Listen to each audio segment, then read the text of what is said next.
lebih hampir 10 miliar ya Pak ya. Terima kasih Pak. Berarti harga, karena saya sudah memposting di sosial media saya, akhirnya saya mendapatkan diskon kurang lebih hampir 10 miliar.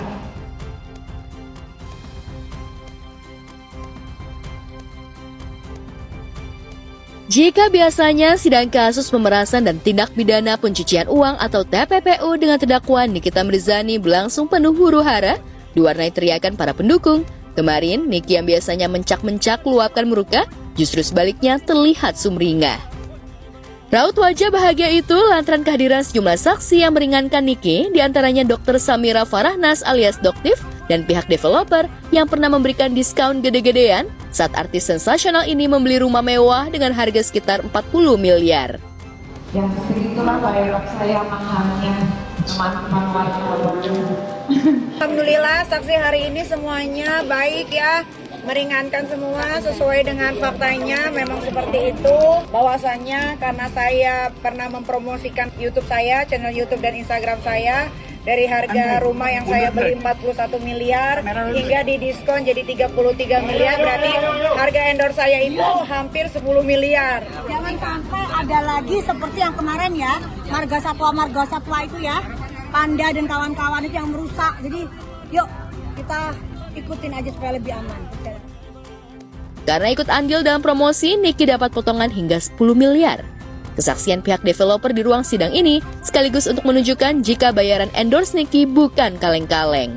Di depan majelis hakim dengan bangga, Niki mengakui bayaran endorse-nya yang mahal itu. Niki bukan hanya bangga dengan tarif endorse-nya yang fantastis. Di luar sidang, ia dan pengacaranya bahkan menyindir kubu Reza Gladys dengan menyatakan siap mengembalikan uang 4 miliar yang sudah diberikan dengan tambahan 1 miliar. Jadi kalau Reza Gladys miskin gak punya uang, nanti 4 miliar saya tambahin 1 miliar ya. Itu bayangin, hanya ngomong sebentar aja dia dibayar 10 miliar. Ya, betul, kita tampik ulasan negatif dengan prestasi. Setenang-tenangnya sidang dengan terdakwa Niki, tetap saja ada masalah yang membuatnya kesal hingga Niki siap melakukan somasi. Kejengkelan Niki itu tumpah ketika mencecar saksi dari salah satu bank swasta yang diminta penyidik untuk memberikan bukti rekening koran. Merasa rekening korannya diubrak-abrik pihak bank, Niki pun berencana melayangkan somasi. Saya kecewa banget karena rekening koran saya diobrak-abrik. Kenapa seperti itu? Tapi nanti itu urusannya belakangan. Kalau ini udah selesai, saya akan somasi. Ya, meski mengaku bertarif endorse yang fantastis hingga puluhan miliar untuk sekali posting, bahkan untuk mereview, namun Niki pun tak bisa menolak rezeki ketika diberi uang sebesar 350 juta rupiah yang diduga didapat dari pengusaha skincare Sheila Shaukia yang juga diduga terlibat dalam penjualan produk skincare Overclaim.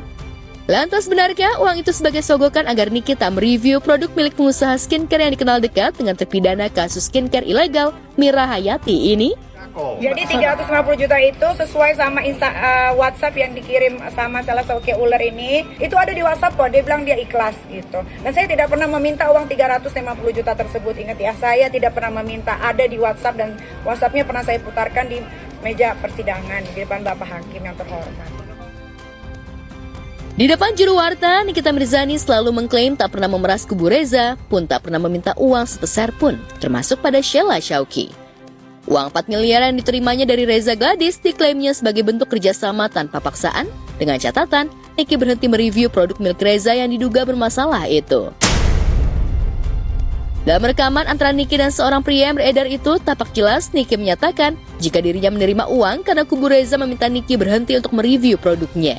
Tapi netizen justru banyak mengajukan pertanyaan jika memang produk Reza Gladys bermasalah, entah tak sesuai BPOM atau dugaan overclaim, mengapa Niki yang awalnya gencar membongkar borok harus diam hanya karena dibungkam uang?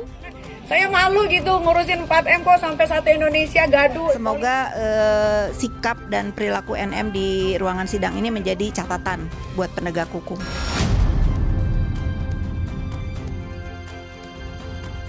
Jika tujuannya membongkar borok peredaran skincare yang berbahaya, kenapa harus terhenti hanya karena dugaan disogok uang 4 miliar?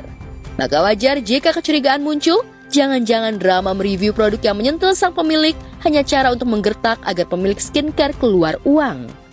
Kepada para pelaku usaha, tidak lagi menggunakan marketing flexing dan menjual produk semata-mata hanya untuk mengeruk keuntungan. Tapi kalau terdakwa ini berpikir ya si pucuknya ini sebagai bank swasta buat dia, ya mungkin terdakwa akan pasang badan.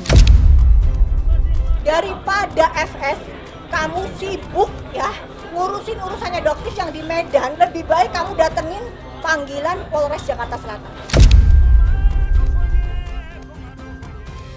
Jika netizen mencurigai ocehan pedas Niki saat mereview produk skincare bermasalah, diduga hanya sebagai modus atau cara halus agar pengusaha hitam skincare mau membungkamnya lewat uang miliaran, hal itu wajar muncul dalam benak netizen.